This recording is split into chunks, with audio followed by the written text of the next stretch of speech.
Filha.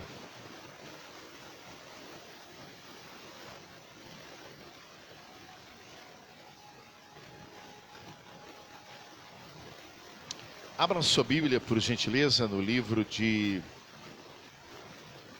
É tanto livro bom para ler. Vamos escolher João 12, 31. Hoje é sexta-feira 13, o dia que o Senhor fez. No Salmo 117 diz: alegremos-nos e exultemos, porque foi este o dia que o Senhor fez para nós.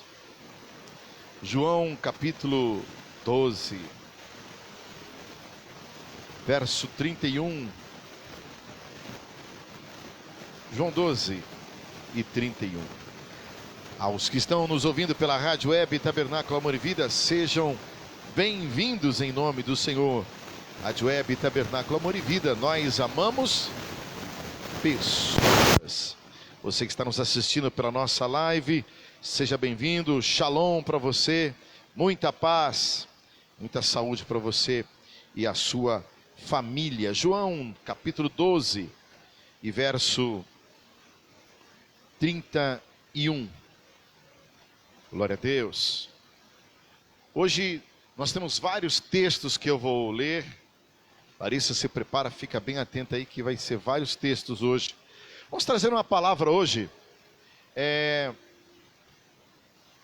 de libertação.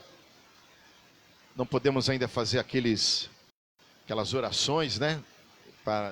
Não podemos aglomerar pessoas, mas Deus sabe todas as coisas. Mas vamos trazer uma palavra à luz da Bíblia, à luz da palavra, e que você tenha entendimento, porque hoje é um dia de batalha espiritual.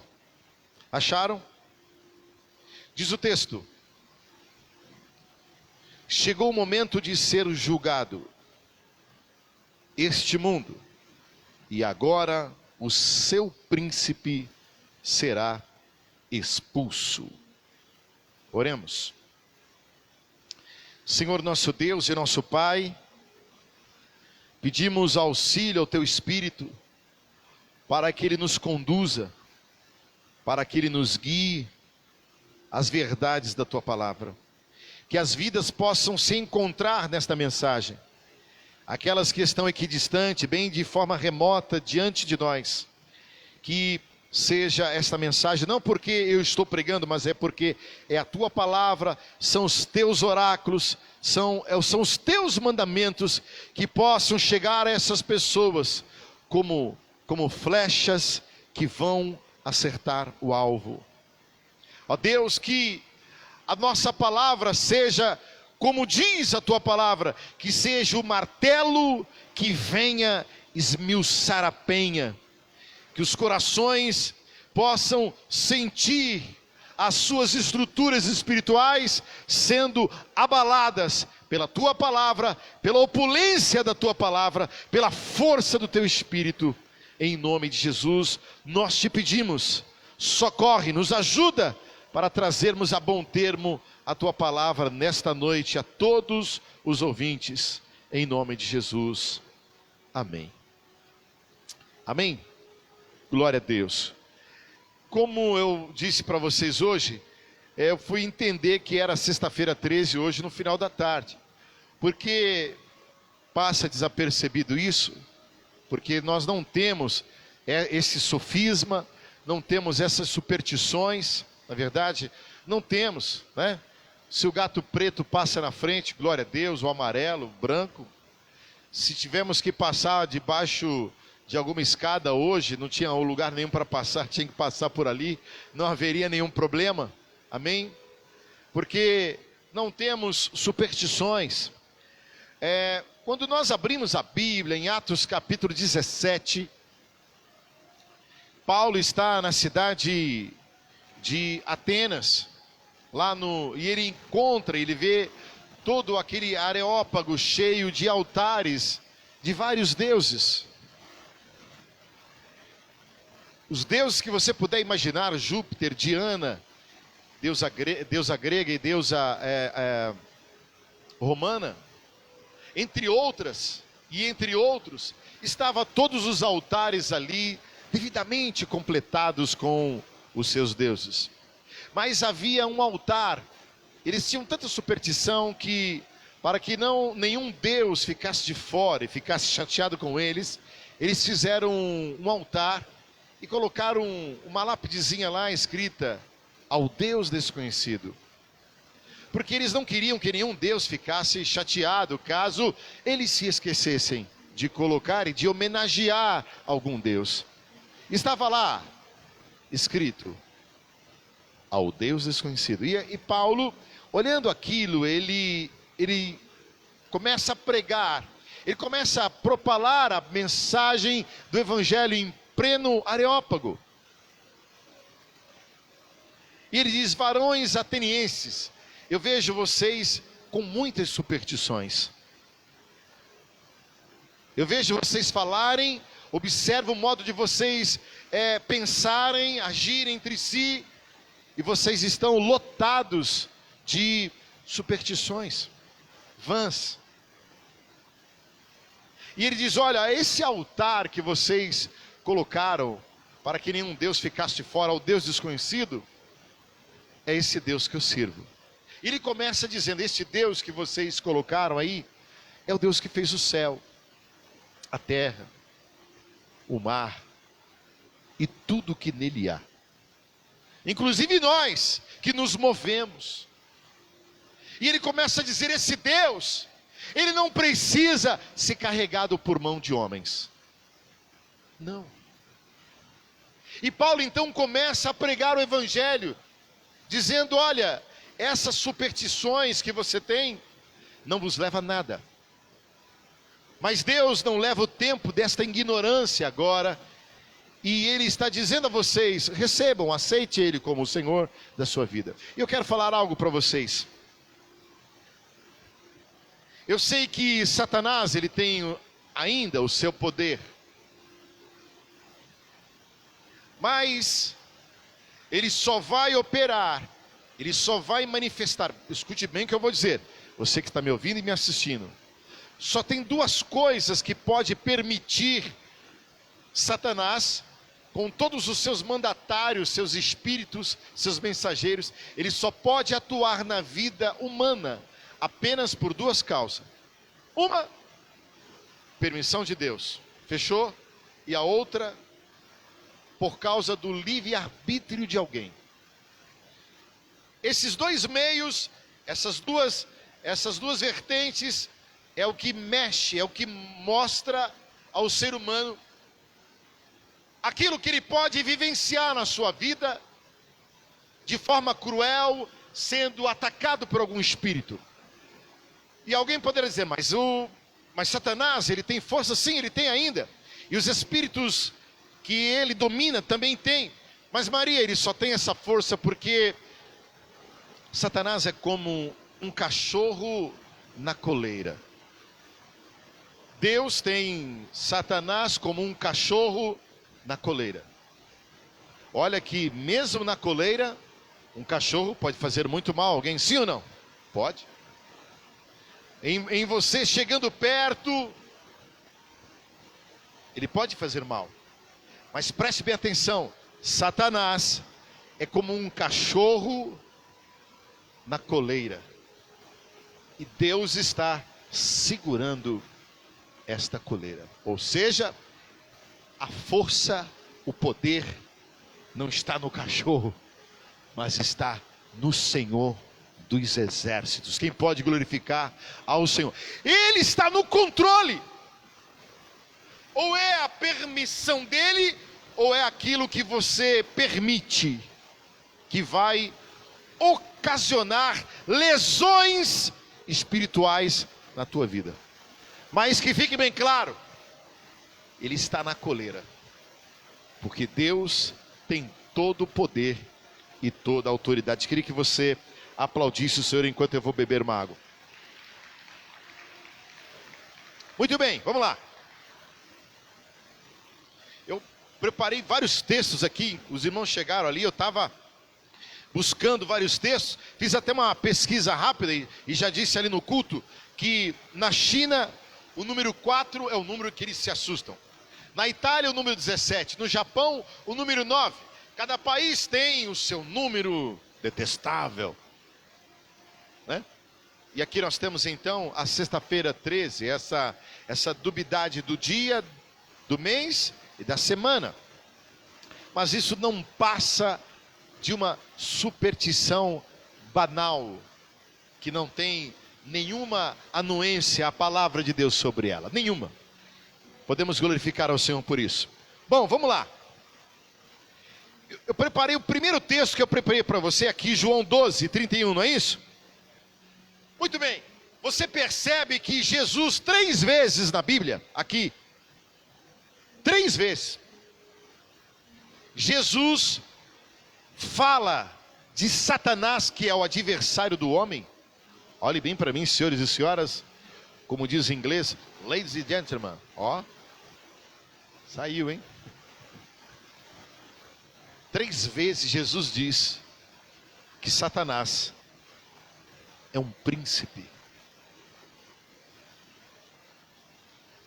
Um príncipe é uma figura ilustre, sim ou não? É uma figura geralmente bela, formosa, cheia de glória. Sim ou não? Quando falamos em príncipe, o que vem à sua mente? Uma coroa, uma indumentária perfeita, linda, não é isso? Sim ou não? É isso. É o que vem à sua mente quando falamos a palavra príncipe. Vamos lá, vamos fazer um teste. Vê o que vai à sua mente, a palavra que eu vou falar agora. Shrek. O que vem na sua mente? Um monstro mergulhado no lodo, cheirando mal, barriga para fora, todo desajeitado, não é isso? Porque a sua mente, pá. Príncipe. Você não assimila um príncipe a Satanás. Na primeira ideia que eu lhe passei, você jamais assimilaria na sua mente Satanás a um príncipe. Então, ele tem beleza, tem formosura, ele chama a atenção, ele hipnotiza. E o jeito dele ser, de arguir, de andar, de estar sempre em mania de grandeza, as pessoas querem segui-lo. Sim ou não? Pois esse é o príncipe que Jesus diz, não é um príncipe boa pinta, é o mal mesmo. É Lúcifer, é Devil. Ele é o príncipe do mundo que te encanta. Ele é o príncipe do mundo em que as pessoas querem segui-lo e estão seguindo. Ele é o príncipe que leva as multidões para serem como ele. Porque um príncipe é assim. Você vai no Palácio de Buckingham lá na Inglaterra, todos querem ver a rainha, todos querem ver os príncipes, todos querem ver a corte real, porque é belo. E Deus, Jesus diz, o príncipe deste mundo. Então, não se pasme com a sua beleza, não se pasme com a sua glória, não se pasme com a sua influência. Ele é um príncipe, mas ele é mau. É só uma aparência. Por detrás, ele é terrível, ele mata, ele destrói, ele rouba. Mas a sua aparência e tudo o que ele faz se mostra belo, atraente. Vamos lá. Efésios 2:2. Efésios capítulo 2:2. Hoje eu estou pregando com 2 Bíblias, hein? Hoje é fogo. Olha, peguei aquela minha Bíblia que eu pregava já uns há uns 15 anos atrás. Está velhinha, tadinha, está magrinha. Tem página até que não tem mais. Mas essa Bíblia fala, viu? Eu pedi mesmo? Marca aí. Efésios 2:2. Fui falar da minha Bíblia queridinha aqui.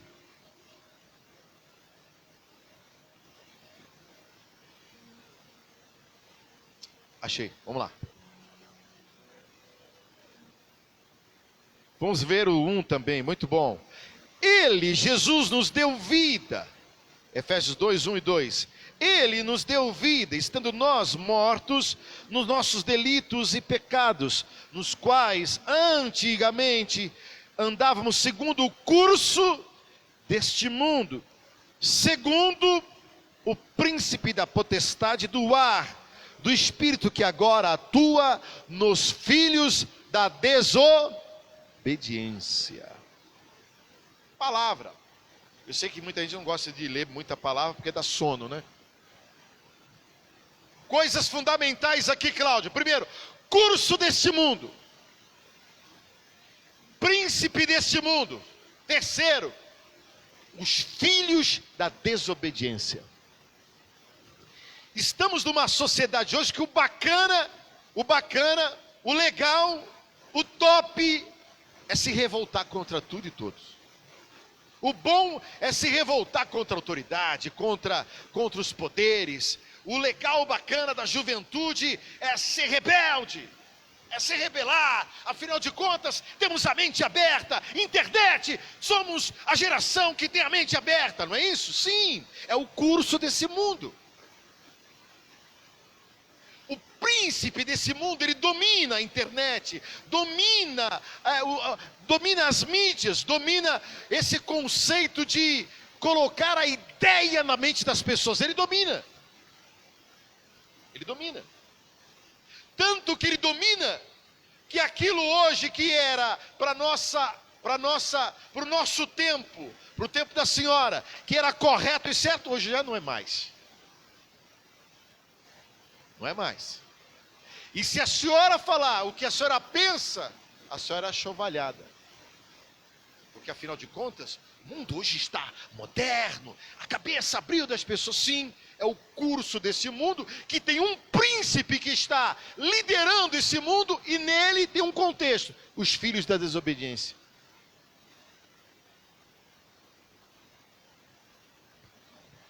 Tudo, mas absolutamente tudo que vai contra a palavra, podemos chamar curso deste mundo. O príncipe desse curso se chama Satanás, e quem está envolvido neste mundo desta forma são os filhos da desobediência. Não tem muita papinha na língua não, essa é a grande realidade. Amém? Não importa se a Bíblia tem 2020 anos, Jesus disse na sua palavra: vai passar tudo, vai passar até o céu, vai passar até a terra, mas a minha palavra não vai passar. Que esse príncipe se chama Satanás. Vamos ver uma outra palavra. Abra a sua Bíblia. E aqui eu vou ter que me estender um pouco. Vamos para 2 Pedro, capítulo 2, verso 4 em diante. Olha o que diz esse texto. Eu nem vou pregar muito, eu vou ler mais a palavra, e eu peço que você dê valor mais à palavra do que à própria mensagem minha. Porque quando lemos a Bíblia, parece que o pregador não está sendo usado pelo Espírito, não é isso? Ao contrário, quando lemos a palavra, é a boca de Deus falando conosco. 2 Pedro, capítulo 2, verso 4.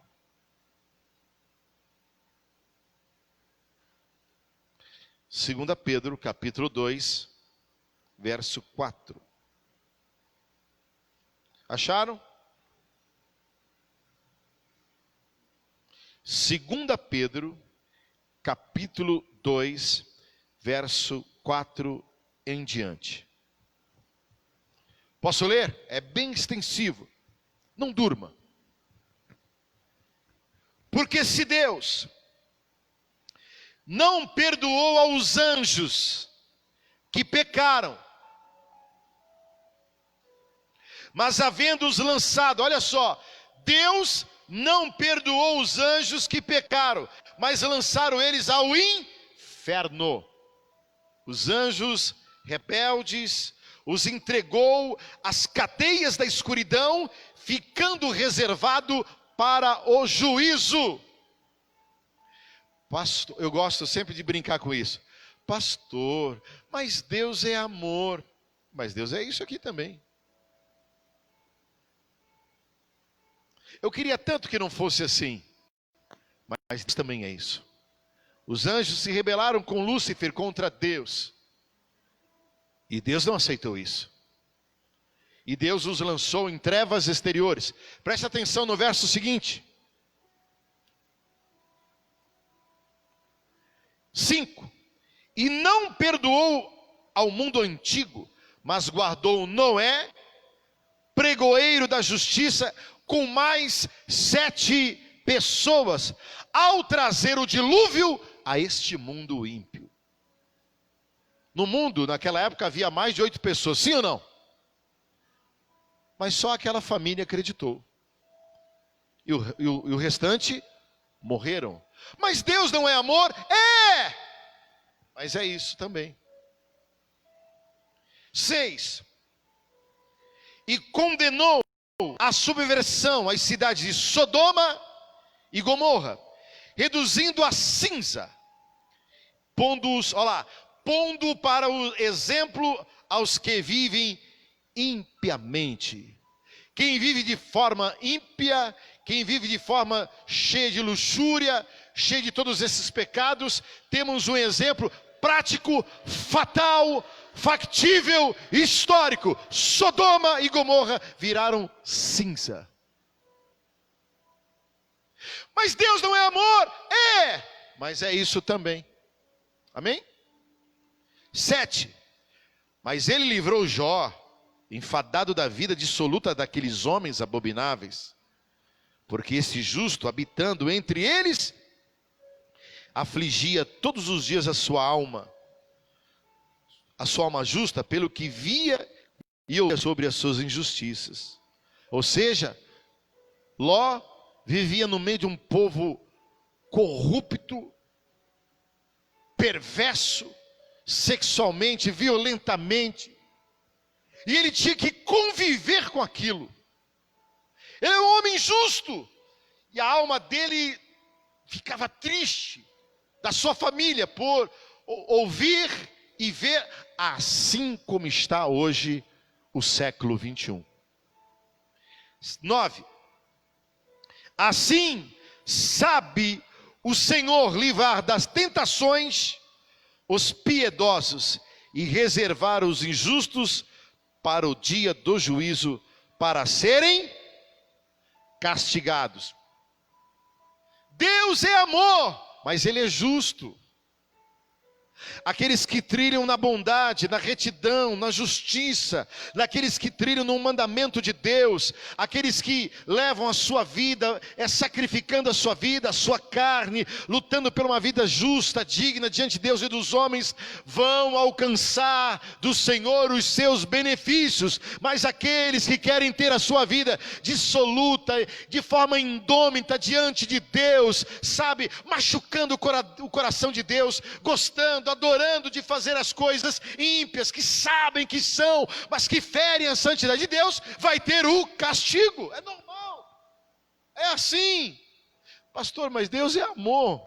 Eu adoro essa pergunta. Sim, Deus é amor, mas Deus é tudo isso aqui.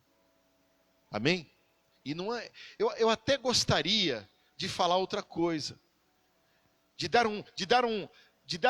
fazer um atalho, mas não tenho como fazer, até para te ajudar, até para me ajudar mesmo. Talvez até eu queria me encaixar de uma forma porque que eu não entrasse nesse termo aqui, mas eu não posso fazer isso, não podemos fazer isso. Amém? Vamos continuar o texto? 10. Mas principalmente aqueles que segundo a carne andam em concupiscências de imundícias, desprezam os governadores, os governantes, atrevidos. Estamos numa época que tem muito atrevimento, sim ou não?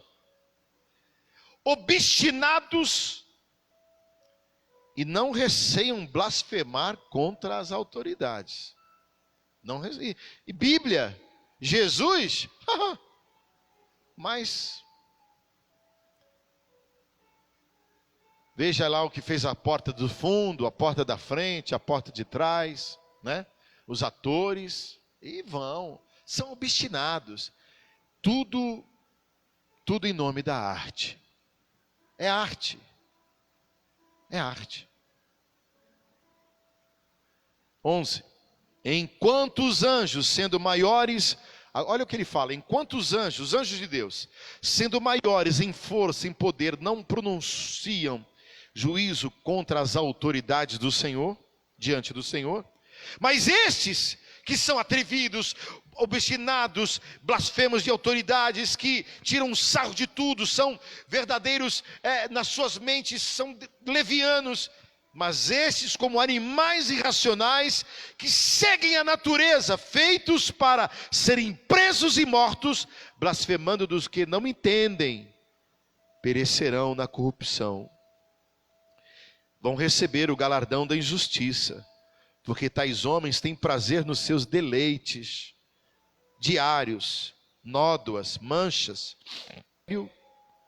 e não cessando de pecar, engodando as almas inconstantes, ou seja, levando as outras pessoas também a pensarem como ele, agirem como ele, terem as mesmas ideologias deles, tendo o coração exercitado na avareza, filhos da maldição, os quais, deixando o caminho direito, erram, seguindo o caminho de Balaão, filho de Peor, que amou o prêmio da injustiça, mas teve a repreensão da sua transgressão.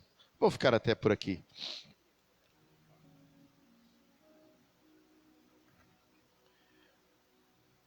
Glória a Deus. Vocês ouviram esse texto comprido, longo, Maria? Mas ele relata realmente como está a nossa sociedade. Ideologias, ideias abertas que vão ferindo a palavra. Porque há um curso nesse mundo. E há um chefe deste curso, Satanás. E quem são os alunos? Os filhos da desobediência. Aqueles que dizem, isso é caretice. Isso é ser careta. Os tempos já passaram, já mudaram. Mas a palavra do Senhor continua a mesma. Podemos adorá-lo por essa palavra? Levante as suas mãos comigo e diga assim, diga, a palavra do Senhor permanece para sempre. Aleluia. A palavra fala, seca-se a erva, cai a sua flor, mas a palavra do Senhor subsiste para sempre. Aleluia, para sempre. Glória a Deus.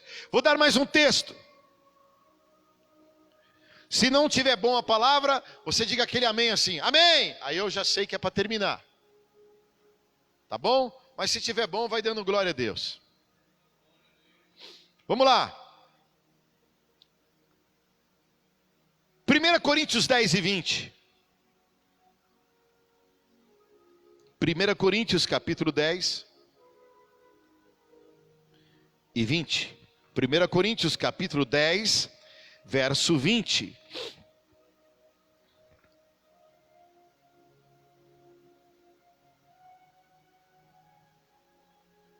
Acharam? Antes digo as coisas que eles sacrificam, é a demônios. Que as sacrificam não é a Deus. E eu não quero que vocês se tornem associados aos demônios. Olhem para mim. Olhem todos para cá. Temos um sacrifício que foi perfeito. Temos um sacrifício que, ora feito, não precisou ser mais ser repetido. Falo do sacrifício de Cristo. Abra sua Bíblia em Colossenses, capítulo 2 e verso 15. Colossenses 2 e 15. Houve um sacrifício. Colossenses 2, 14 e 15.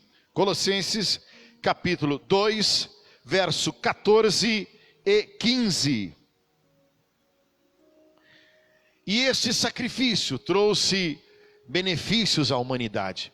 Esse sacrifício, ele livrou os homens das amarras dos demônios. Esse sacrifício livrou os homens de toda a maldição que havia sobre a terra. Quando lemos Colossenses 2,14, diz assim: tendo cancelado o escrito da dívida que era contra nós, que constava em ordenanças, o qual nos era prejudicial, removeu inteiramente, cravando aonde? Cravando aonde? Na cruz.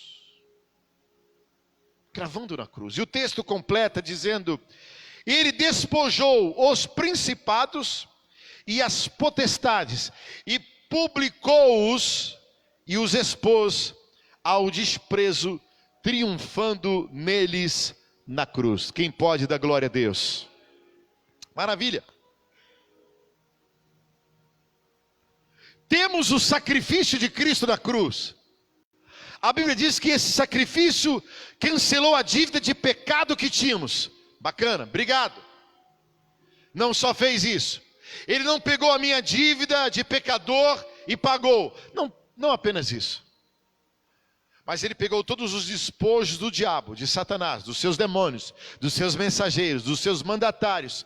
E a Bíblia diz que ele os expôs publicamente na cruz. E o aviltou, e o envergonhou. E o nome do Senhor foi glorificado. O nome de Satanás foi envergonhado, foi diminuído, foi rebaixado, foi escrachado, foi debochado na cruz. Aviltar significa colocou-os em vergonha, os expôs, e o nome dele foi glorificado na sua morte. O que eu quero dizer com isso? Todos nós já sabemos que a morte de Cristo e a sua ressurreição, olhem para mim, a morte e ressurreição, quando cremos nele, quando temos a nossa vida entremetida na cruz e na morte e na ressurreição, somos livres de qualquer maldição. Somos livres de toda influência de maldição, de Sataneses, de Lúcifer, qualquer maldição que venha do Hades, do Seol, do Tártaro, qualquer maldição que venha sobre a sua vida, qualquer pessoa que se levante contra a sua vida para lançar uma maldição, se você está seguro na cruz, no sacrifício e na consolidação desse sacrifício. Qual é a consolidação? A ressurreição. O que Paulo nos ensina? Que com a boca eu falo, mas é com o coração que eu creio. Mas crer como? Ele completa, tem que ser completo. E com o coração você crê que Deus ressuscitou Jesus dentre os mortos. Quando temos essa conclusão em nós, sacrifício e ressurreição, não há domínio, não há demônio, não há potestades, você está isento. Vamos falar uma linguagem bem...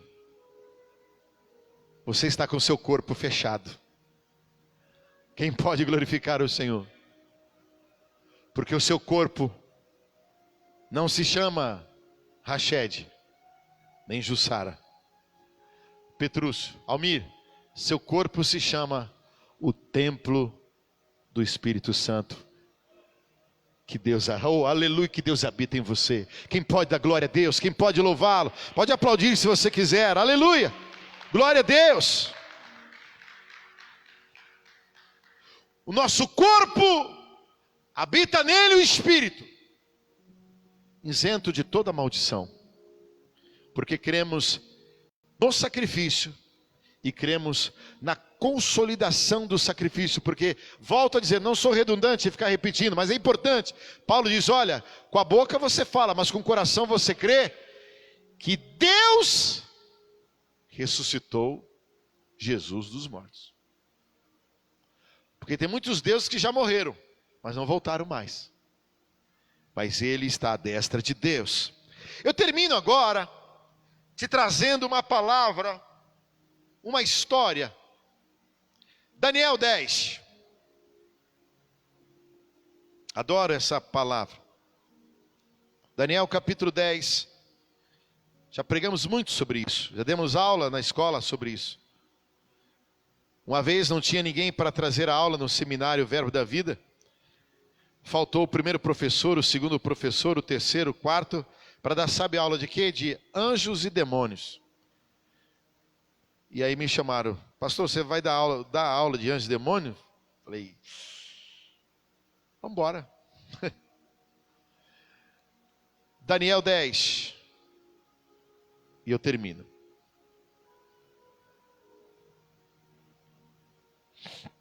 Dez e 13. Querido, há um lado nesse mundo que nós não vemos. Há um lado espiritual que nós não vemos. Mas ele influencia muito a vida das pessoas. Vou repetir. Há um lado espiritual que as pessoas não veem, não percebem, não dão crédito. Mas isso que as pessoas não percebem, não dão crédito, influenciam a vida das pessoas, de famílias, regiões, épocas. O mundo espiritual é tão igual como o mundo natural, como sempre temos dito. 10 e 13 diz assim, mas o príncipe do reino da Pérsia resistiu por 21 dias, porém Miguel, um dos primeiros príncipes, veio para ajudar-me, e eu obtive vitória sobre os reis da Pérsia. Amém?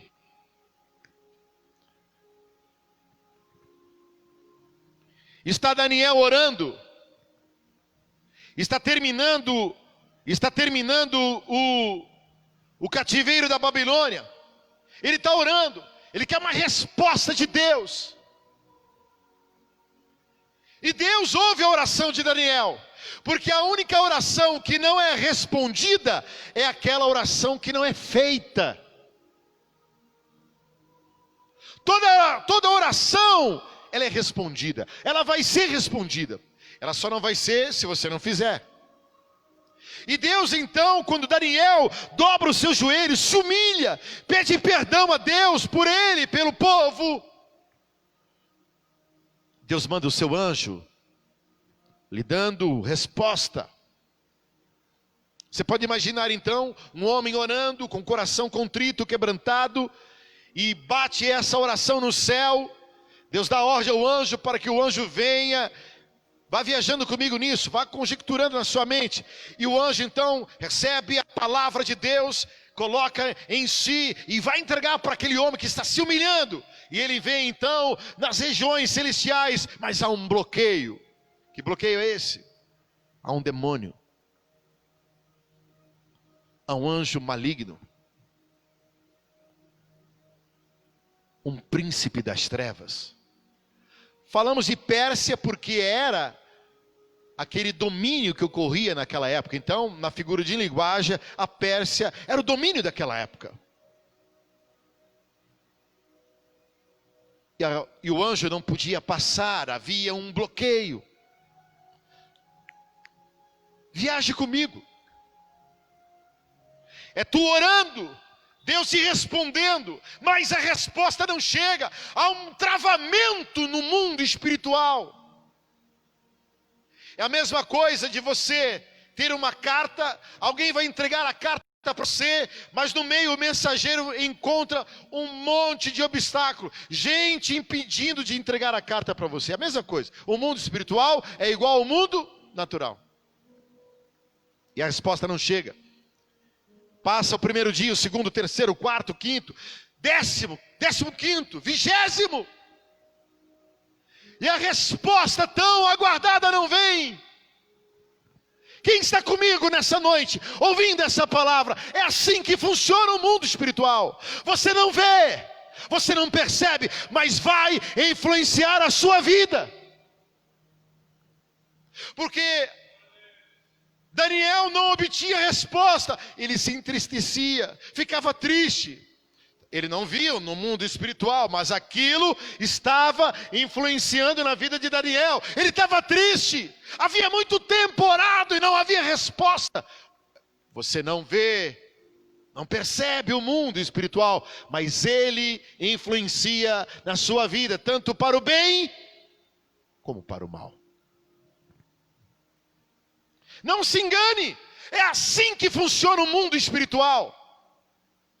Existe um mundo, uma gama de pessoas que querem buscar a Deus, querem buscar a palavra, as coisas corretas, as coisas santas. Mas vai haver uma gama de pessoas que querem as coisas totalmente ao contrário, de ponta cabeça, loucura, loucura, loucura. E essa guerra, estávamos falando ali, né? Só vai terminar um dia com o tocar da trombeta do Senhor. Quem pode adorar o Senhor por isso? Mas a Bíblia diz que Miguel, o arcanjo do Senhor, o príncipe de Deus, ele é despachado para ir ao encontro daquele embaralho que havia. E o arcanjo do Senhor, com toda a sua proeminência e força, desbarata aquela travação. E o anjo então passa e chega até Daniel. E ele é agraciado por Deus por ouvir as suas orações. Mas era para ser rápido. Demorou 21 dias. Por quê? Há guerras no mundo espiritual por você, contra ti, a favor de ti, por você, contra mim, a favor de mim. Eu não vejo, eu não sei, mas me influencia. Repita comigo, diga assim comigo: as batalhas espirituais. Digo, mundo espiritual, não vejo, mas ele influencia a minha vida. Que Deus nos abençoe com esta palavra, em nome do Senhor Jesus. Vamos orar. Quero orar por você que está em casa. Vamos orar juntos, com muita fé. Hoje na oração das 6, um monte de gente orando conosco. Está muito bom. Mas vamos orar de novo agora, para a glória do Senhor. Coloque a sua vida diante do Senhor. Olha o que eu digo. Você não vai ver nada do que eu vou orar, mas isso pode influenciar a sua vida. Senhor meu Deus e meu Pai, estamos aqui em tua casa, casa de oração. Tua palavra nos diz em Gênesis 27, este não é outro lugar senão a casa de Deus, a porta dos céus. E estamos batendo em tuas portas nesta noite. Pessoas estão nos ouvindo, nos vendo. E eu sei, ó Deus, que o contexto da vida desses amados desses amigos, até mesmo de outras religiões, e não importa qual seja a sua religião, o seu credo, não importa que fé essas pessoas preconizam. Fato é, a verdade é, que estamos aqui na porta dos céus, aleluia! O Senhor está pertinho de nós. Quem pode glorificar o Senhor? Se a tua casa é a porta dos céus, estamos pertinho da tua presença. E nós estamos, ó Deus, te solicitando, requisitando nesta noite, que o Senhor venha com a tua força, com a tua opulência, com o teu estrondo. Que o Senhor venha nesta noite, sobre todas as hostes do inferno, sobre todas as hordas do mal, que vem do Seol, que vem do Hades, que venha de qualquer outro lugar obscuro, em nome do Senhor Jesus, nós oramos agora, e no poder e na força do Espírito Santo, nós desbaratamos, nós esculachamos agora, com todo o espírito contrário de Deus, e pedimos, e damos uma ordem agora, e nós travamos, amarramos e manietamos todos os valentes espirituais contra os teus filhos. Amanietamos você agora, amarramos você agora em nome do Senhor, e despojamos todos os seus despojos, todas as suas coisas, e deixamos você sem nada agora, porque o Senhor vai operar sinais e maravilhas sobre a sua casa, sobre a sua família, sobre as suas coisas. No poder do nome de Jesus nós oramos, e debaixo da autoridade do Eterno, daquele que não morre, daquele que vive para sempre, nós oramos debaixo dessa autoridade. E estabelece, Senhor, a tua casa, estabelece o teu reino neste lugar, neste perímetro que aí está, nessa jurisdição que aí está. Tira a jurisdição do diabo, de Satanás, e coloca agora o teu governo, a tua autoridade agora, sobre essa casa, essa família, sobre estas pessoas. Em nome do Senhor nós oramos, e dedicamos ao Senhor Jesus toda a glória, todo o louvor, e carecemos de ti, Pai, tua graça e a tua mercê que nos sustenta e nos guarda. Em nome de Jesus, que o Senhor te abençoe e te guarde, que o Senhor faça resplandecer o seu rosto sobre ti, o Senhor tenha misericórdia de ti, sobre ti o Senhor levante o seu rosto e te dê a paz. Que Deus te abençoe, em nome do Senhor. Vamos aplaudir o Senhor, amém? Dar um forte aplauso ao Senhor Jesus, toda a glória, em nome de Jesus, amém.